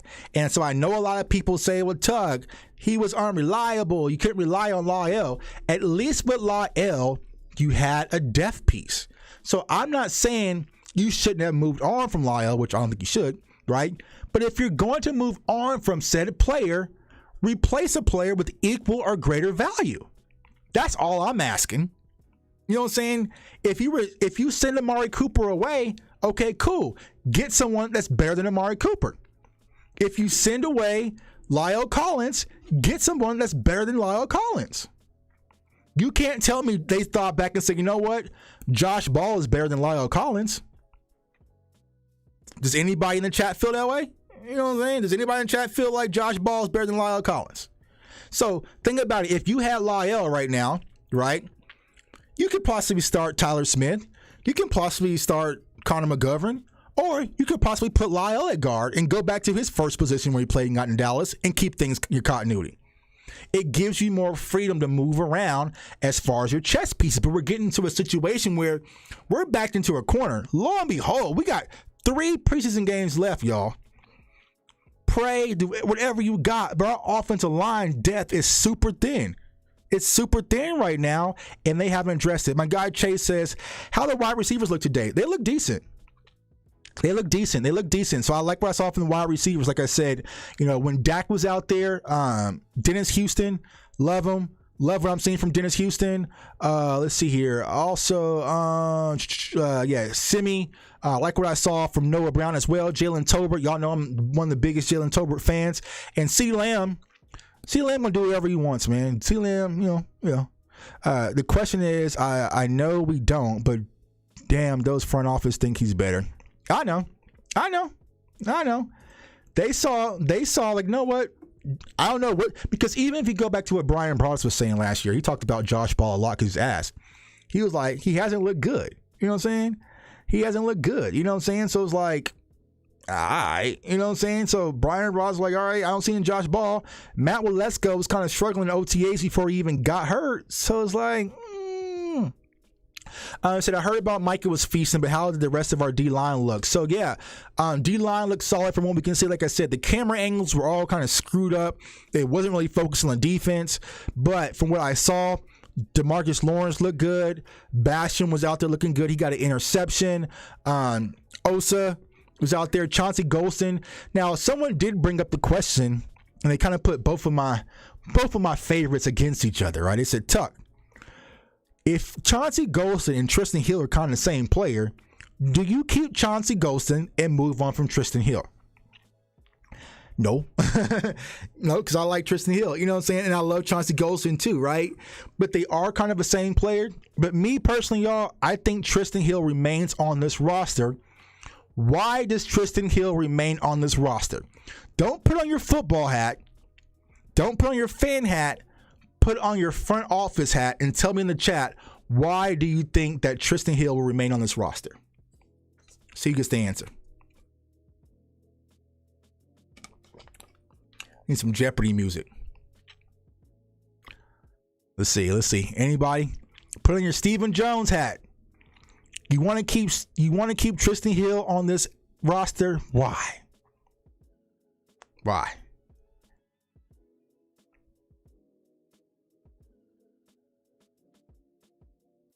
And man, new to your channel, I'll be stopping by more, bro. So let's see how the team looks Saturday. Hey, appreciate you, my guy. Appreciate you. Hit that sub button, man. Welcome to the family.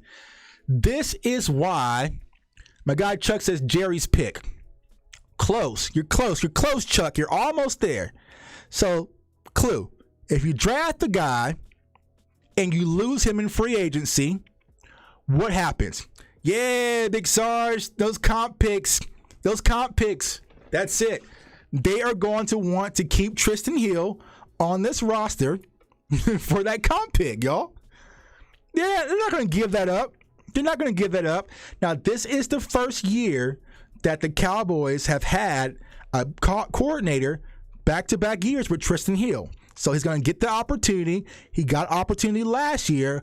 What they're going to do, if you're a stock trader, right, pump and dump, right? Get him boosted a little bit. Let him go in free agency. They get a comp pick for Tristan Hill being gone. They plug in Chauncey Golston, and they're off to the races. So that is why I feel like Tristan Hill will be on this roster for this team. Now, could there be a situation where there's a trade? Yeah. But do y'all think there's a team out there saying, hey, we'll give you this for Tristan Hill? No. You know, if he is in a trade, it's probably more of a sweetener, right? But I don't think Tristan Hill is a trade bait. I think he's going to be held onto this roster because, one, you want interior depth, right? So you're going to have Osa, you're going to have Bohanna and Ridgeway and Watkins and Gallimore and the list goes on and on and on and on, right? But for Tristan Hill, man, you get him out there, get him some reps, get him a spotlight. He moves on next year. You get a comp pick, and then boom. That's how you do it. Compensation or trade piece. Yep, that's definitely it. So I'm curious how many comp picks have their front office hit on. That's a good question. That might be a whole video, okay? I might have to run that and see like how many comp picks have the Dallas Cowboys actually turned those comp picks into influential pieces with our team. I don't know, man. I have to take a look at that. Because me personally, and I know I'm probably on the island by myself, I don't believe the Dallas Cowboys are as good as drafting as a lot of people give them credit for. That's a whole nother video. Yeah, Basham had an interception today. Let's see here. Anthony Brown. Anthony Brown's playing phenomenal. A lot of y'all hate Anthony Brown. Anthony Brown is out there showing out at camp thus far. So he's solidified cornerback 2. Jordan Lewis is cornerback 3. Nashawn Wright, Kelvin Joseph remains to be unseen. I would say Nashawn Wright has to leave. So today when Trayvon Diggs was out, Nashawn Wright started in place for Trayvon Diggs, right? And I know a lot of people are like, Tuck, you are the Kelvin Joseph whisperer, and I'm really not. You know what I'm saying? I just want to go a different route, right? Yeah, they don't talk about that in the chat, though. But I will say this about Kelvin Joseph. Even though you haven't heard much about him in camp, Mike McCarthy came out and spoke about him and kind of just didn't talk much about him, didn't speak highly, kind of spoke about special teams, right? I don't think that Kelvin Joseph is a practice player. What are you saying, Tuck? Well, just how some of you in the chat say it's just practice, it's just practice, it's just practice. I don't think that Kelvin Joseph is a practice player. I think that Kelvin Joseph will be a player when we look on Saturday. We'll go out there and say, oh, boss man's balling. I feel like he's more of a bright lights player. Now, it really comes down to who do the coaches really trust? Who does Coach Harris really trust the most? Do they trust Nahshon? Do they trust Kelvin Joseph, right? And who's really going to emerge on special teams? You know, they both play special teams. Nahshon Wright did have the infamous block, and then he touched it again, so that was him last year. But as far as the cornerback position is concerned, you know, I would say that Nahshon Wright is kind of in the lead right now when it comes to being that cornerback 4. But what some Cowboys fans need to understand, Anthony Brown ain't going nowhere. You know what I'm saying? Jordan Lewis ain't going nowhere. Like, unless they're injured, those are the guys, right? So we'll definitely see. Joseph is a typical Cowboys second-round pick. Yeah, I can see that. Chase, I heard Micah was eating. Yeah, Micah had about 6-7 sacks. Like, Micah does what Micah wants to do, man. Like, Micah just does whatever he wants. Like, he's the spark plug. He's a spark plug out there. Kelvin Joseph hasn't been that bad. He gave a few long plays, so a 6'6" wide receiver can happen to anybody. Well, I'll hold you on that, Pete, because you say it can happen to anybody. Now, those same jump balls have been tried frequently with TJ Vasher, and he hasn't came down with them when Nahshon Wright's covering him. So, you know, it is what it is.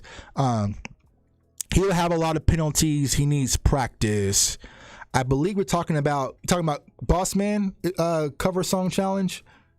So, yeah, Chase, he apparently lost his count of how many sacks he had. Yeah, Mike was out there balling. Mike McCarthy's a value shoe shine. Dak and Dalton Schultz were both 4th round comp picks, were they? Okay. So there you go. Wish we could have J-Ron Curse and Diggs today. Changes everything. Like I said, they really didn't focus on the defense today at all, y'all. Like, they kept trying to tell the cameraman, like, go to the defense, you know, and they wouldn't go with it. Like I said, next year, when they have these scrimmages, I'm going out there myself because I hated the split view. Like, I wanted to watch both, right? I want to watch both, so I'm going to stand right there in the middle. I'm going to watch the offense. I'm going to watch the defense. When Ben DiNucci comes out, I'm watching the defense. You know what I'm saying? When Dak Prescott comes out, I'm watching the offense. Like, I'm going to do it like that. Do it myself. Let's see here. Micah's a lion, man. Yeah, DMV, bro. Micah's a beast, man. Micah does whatever Micah wants. Yeah, Dirk with the chat of the day. I've been saying this since we drafted him, right? Kelvin Joseph needs to go play free safety. That is his natural position. He played in high school. That's where he was recruited out of LSU to play free safety. They moved him to corner, right? But his natural instincts is more free safety-ish than it is corner.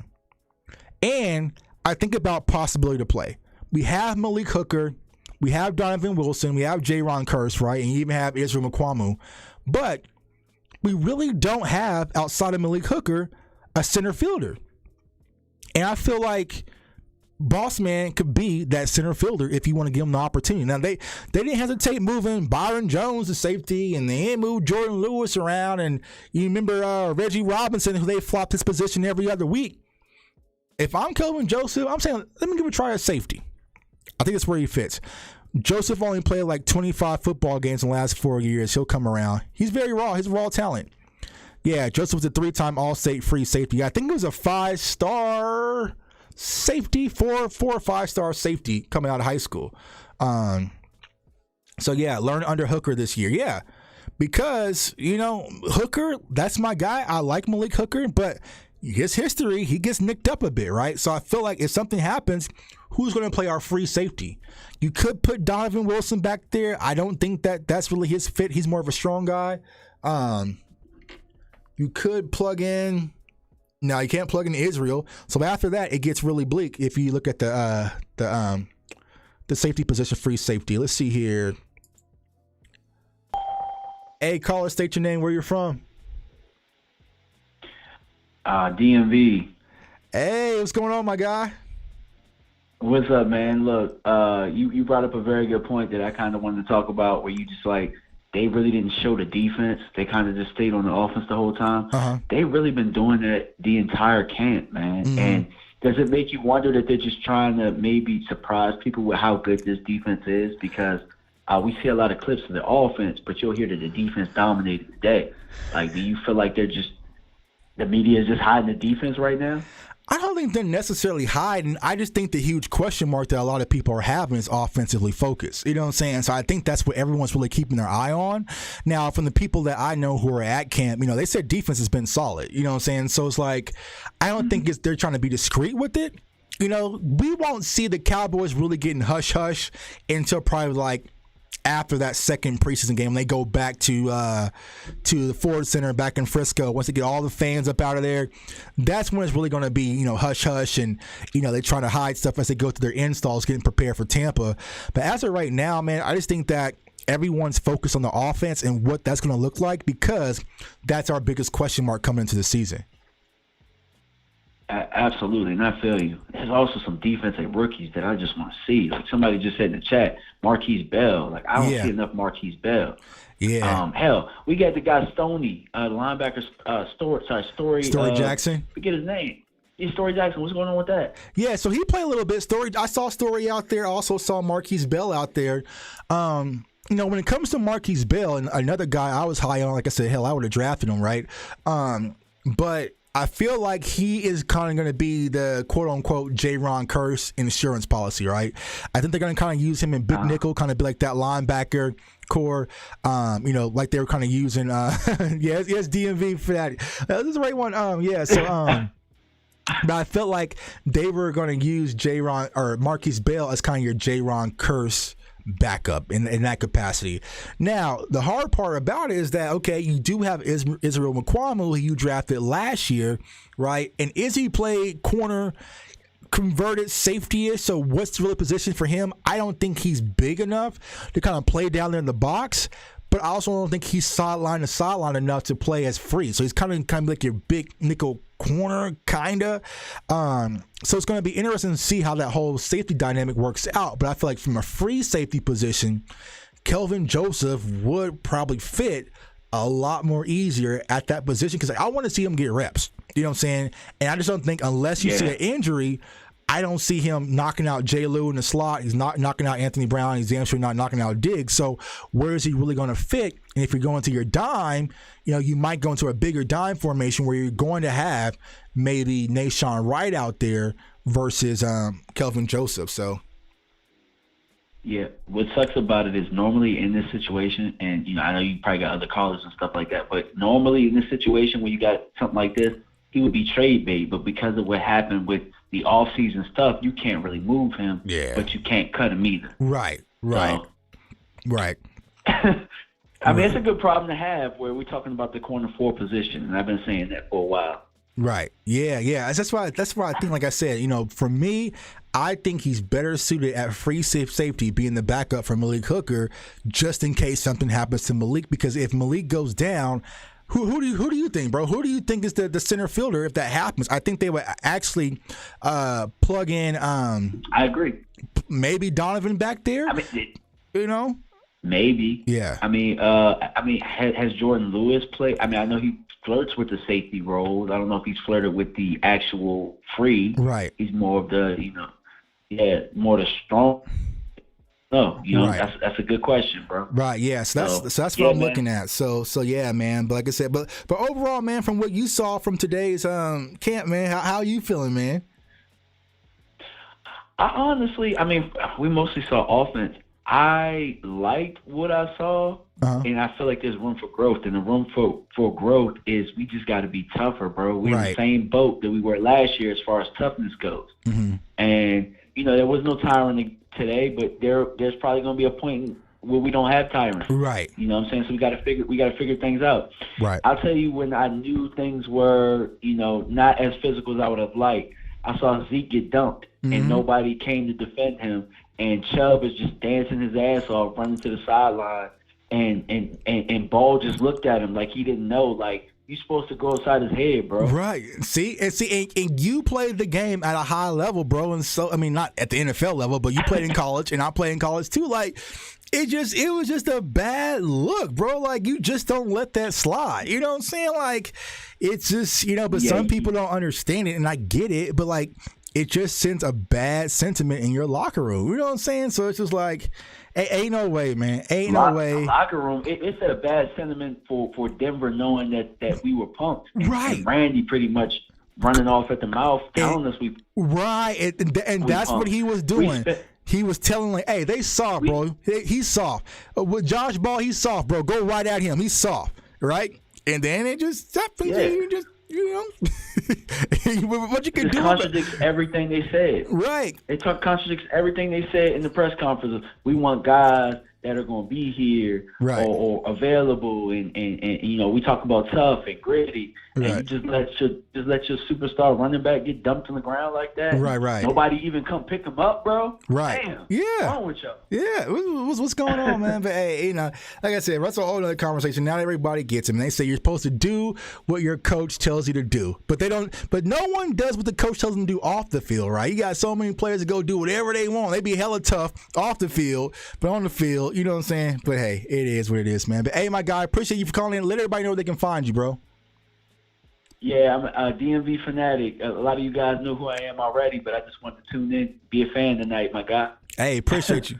Appreciate you, my guy. Well, hey, man, we'll have to have you on the show here soon. Definitely. Just hit me. All right, bro. All right. All right. Hey, caller, state your name. Where you from? Marcos. Hey, what's going on? What's up, brother? I'm calling about. I watched camp today. Practice, whatever you want to call it, this practice game. It was highly disappointing. So go ahead and tell everybody, what was you disappointed in? I'm disappointed in my quarterback. Okay. Same thing. Same thing I seen from last year is late on throws, not leading your receiver, and throwing balls into double coverage. I don't know. I don't see how Cowboy fans could be happy with Mr. Prescott. I'm a diehard Cowboy fan. I'm just not happy with Prescott. I mean, late on throws, and I know it's practice and it really don't mean anything. When you're a quarterback, you basically practicing on your accuracy, and I just saw a ball. I think it was like a slant to Lamb, and I think it was just a hair late, so the defender got to make a play on the ball. So someone played devil's advocate a little here a bit with you, bro. So we've been talking about the offensive line. So some of those missed throws, do you think the offensive line, the pressure had something to do with it? Because, it's hard to kind of be on your pivot and throw properly when you're off platform because Well, this is what I'll bring up right here is I keep rewatching the playoff game, and I just see the throw that Dak made to Cedric Wilson last year. Mm-hmm. I feel like that's the same thing that I don't see the growth in his game. You know what I'm saying? I don't see where you're saying like, okay, I can see when CD hit somebody with a double move. That's easy throws. I expect you to make that. Mm-hmm. I'm talking about when the pressure, the pocket is. When people, you got to climb the pocket. It's going to get, you don't have, we got to sit McGovern down. He's trash. Right. And put your rookie in, put Tyler Smith in, and if you're going to play Tyron or not, put our best players in. I think Dak just got to be, if we're saying we're not going to go get a wide receiver, I don't see how Dak's going to, we saw what that looked like. We got CD, but when you double CD, what do you do? Yeah, that's going to be the huge question mark. But I will say this, man. I feel, I would disagree with you a little bit that Dak was phenomenal today. Him and CD are good. You know what I'm saying? Him and CD, they were in sync. You know what I'm saying? So I like what they saw. He did have the one. It was almost an interception when he threw it up to Noah Brown in the end zone. They were doing red zone. But Noah didn't even go try to make a play for it. But I do agree with some part of it. Hey, but I don't mean to cut you off, but okay. That's the ball, the jump ball that you throw like that is that's what I'm saying with Dak, knowing your personnel. That's the ball that you throw to a CD or a Dez Bryant. You don't throw a double covered ball to Noah Brown. That's what I'm just saying. Like Just don't throw it up just because it's pressure. Throw it out of bounds. Well, but you got to see, like I said, it's practice though. But you got to see who can do what. Because do you know if Noah Brown can go up and get jump balls? I don't know, because we had never seen Noah Brown in that situation. So you got to kind of see what they can do, and then you learn from it. But like I said, I felt like Dak was a shot, like he was the makeup filter from everything else, him and CD, right? But yeah, I do agree. Now, go ahead. Don't get me wrong, but I agree with you. Yeah. I'm not talking about. I agree with Dak is. I'm talking about that next leap. I'm not talking about 4,500 yards. I'm talking about that next leap into the top tier quarterbacks. Of course, I know Dak plays good enough. I'm talking about when is Dak going to take that next leap where he's not late on throws, he's not throwing balls into double coverage. If we have to be honest, the reason why we lost the playoff game, and Cowboy fans don't want to be realistic, is Dak threw a bad ball to Cedric Wilson. And that's the reason why we lost the game. The defense had them kick 3-4 field goals, and if we don't turn it over in our red zone, in our side of the field, you won't have your boy from number 19 from the 49ers running a touchdown, putting all that pressure on your defense. Yeah, but would you agree their offensive line played horrible against the 49ers? This was a mirror match of what we saw. Everything that we saw from the San Francisco game was carried over with our offensive line. And so you take all the elite quarterbacks, Pat Mahomes, Josh Allen, Tom Brady, if you get pressure and that pressure is collapsing, it's not much you can do because your time is sped up. I went back like a psycho, bro, and I watched the 49ers game the other day. And our offensive line, and everybody was getting whooped. That Tyron, Zach, everybody was getting a little piece of it, and Dak's clock was sped up. So when you're sped up in the pocket, there's nothing any quarterback can do. So that's why we thought that we went and got Tyler Smith. We have to shore up this offensive line, which was going back to what I said very beginning of the video. If our offensive line is not fixed, nothing else matters. Nothing else matters, and our offensive line is to be fixed. So this is the real question for me to Cowboy fans. What's a realistic goal for the Cowboys this year? Winning the division? Actually, see, I can't speak for everybody else. Ask the question. So he said, what is a realistic goal that you guys have for Cowboys fans? Me personally, and people disagree, but correct me if I'm wrong, I feel like if Mike McCarthy comes out and wins the division, right, that warrants that he was worth the hire. And I said winning the division should be enough to keep him, because think about it. No one has won the division in back-to-back years, right? The division has gotten better. You won it again, right? And you secured home for a playoff game. Now, we got into the dance. It really depends from that standpoint what really happens. Let's say, for instance, the Cowboys play Green Bay in Dallas. We go toe-to-toe. It's 31-31, and all of a sudden they get another field goal. I can't put that on Mike McCarthy, but he has to go. You know what I'm saying? Because it happens. So I feel like if Mike McCarthy wins the division, for me, that validates the hire for moving on from Jason Garrett. Now, we come out and we win 4 or 5 games. Then it's the same old up and down, up and down, up and down season. But for me, my expectations is winning the division and winning a playoff game. My brother, I'm a realistic Cowboy fan. Yeah. I really don't even care about Mike McCarthy. This is deeper than me. This is about, you play sports like you said, you play college football. Right. When you're an athlete, the coach only got so much. That's why they got talent. That's why you go get talent, because coaching can only do so much. Right. Coach K is not that good without getting the top recruits in the nation. Right. All these guys, So me, I really don't care about. I don't blame all that on Mike McCarthy. I blame that picked a bad throw to throw the ball to Cedric Wilson, and it was a late throw, and the offensive line was bad. But if he just would have threw the ball away, we could have punted it, and we might have a chance to make a stop. They couldn't score on us. I think my defense played pretty good. I just feel like to pay Dak all this money for us to hold him accountable. And I know Cowboy fans don't want to hold him accountable. I love that. I'll say not all, but yeah, it's split. because hell, normally my chat, bro, is all anti-Dak. You know what I'm saying? I don't know if they sleep right now or something. They should be, I don't know if they sleep, man, because normally everybody be cheering with their pitchforks out and everything, agreeing with you, right? But I just feel like when it comes to Dak, you just have to warrant fair criticism. You know what I'm saying? You got to give fair criticism. And you look at the playoff game, our offensive line was horrible. If you look at the Chiefs game, offensive line, Chris Jones wrecked that. And even if you look at today, our offensive line wrecked it. So Dak Prescott is able to sit in the pocket and make things happen. But if you give him time, he is surgical, bro. Like, I promise you this when it comes to Dak. You know what I'm saying? I agree with you. If he has time, he's legit. But I'm talking about, I want that. I hate to say compare him to Tony, because Tony is a special talent too. But he took a lot of chances. But Tony had that when it's a big play moment. Tony had that being out of the pocket. You know, when something breaks down, I just don't think Dak has that when it all breaks down. And a lot of it, Tony just threw it to his best player. I don't see Dak throwing it to Cedric. I don't want to lose the game throwing the ball to Cedric Wilson. If I lose it throwing it to Cool, Lamb,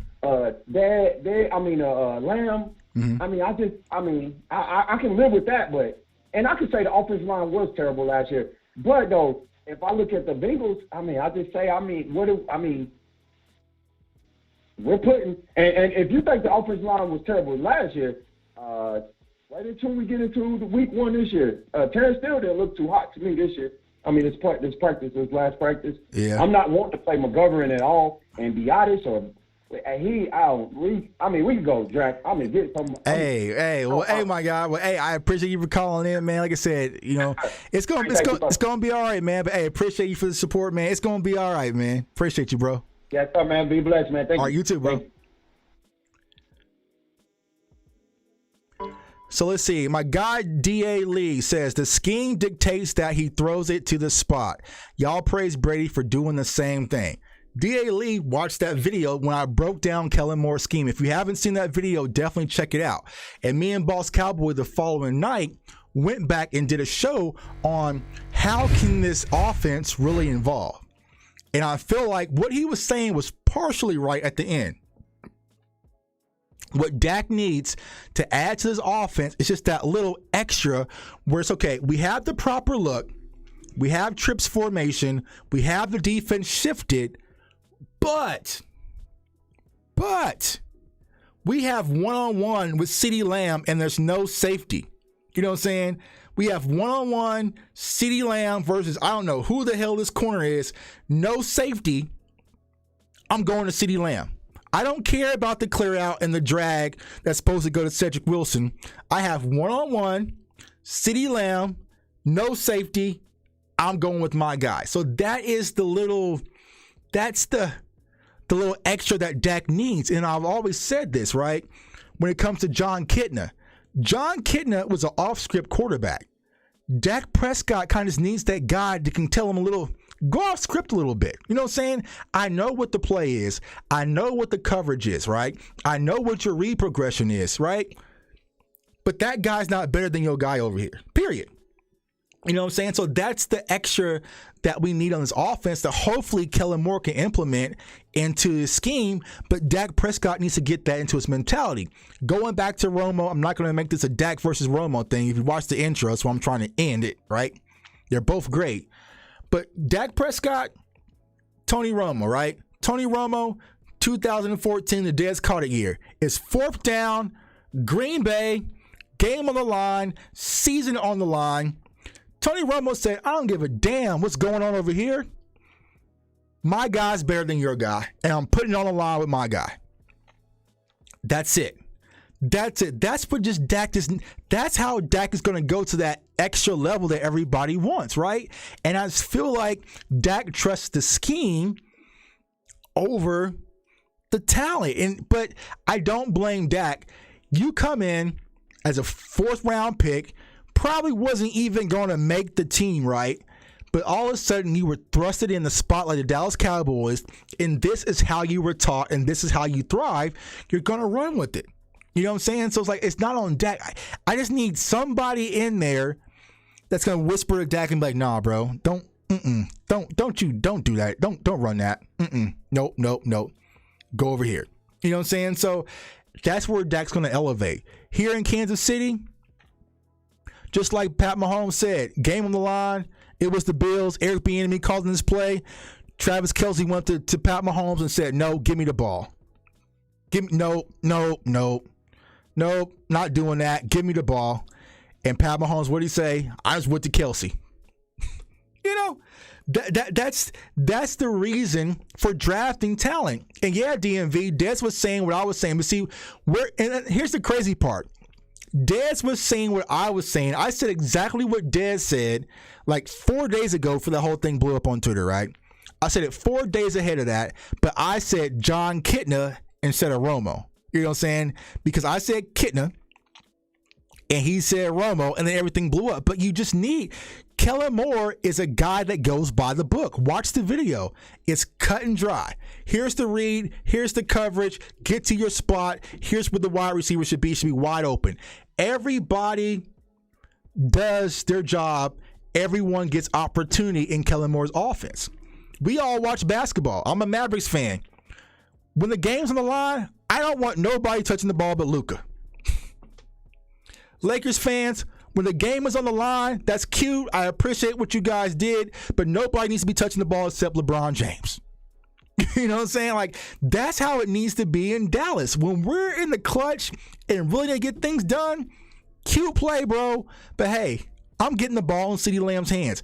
And here's the funny part. I watched this the other night. Go back and watch the Minnesota game. Why did Cooper Rush really thrive versus Minnesota last year? Because it was quick throws, get the ball at your hand, get to Amari Cooper. Let him do his thing, right? Quick throws, get the ball to CeeDee Lamb. Let him do his thing. You know what I'm saying? Quick throws, get out your hand, get the set, let him do his thing, right? So that needs to be the same sentiment. Now, the talent's not the same as of right now, right? But once Michael Gallup comes back, and once we get James Washington back and start to get healthy, hopefully throughout the season, you need to see playmakers and put them in opportunities to be playmakers. That is the difference between Kellen Moore in the offensive side of the ball versus Dan Quinn in the defensive side of the ball. Dan Quinn said, Micah Parsons, I don't know what the hell your role is. Just go be great. Go get the quarterback, go be great. We'll figure out everything later. You know what I'm saying?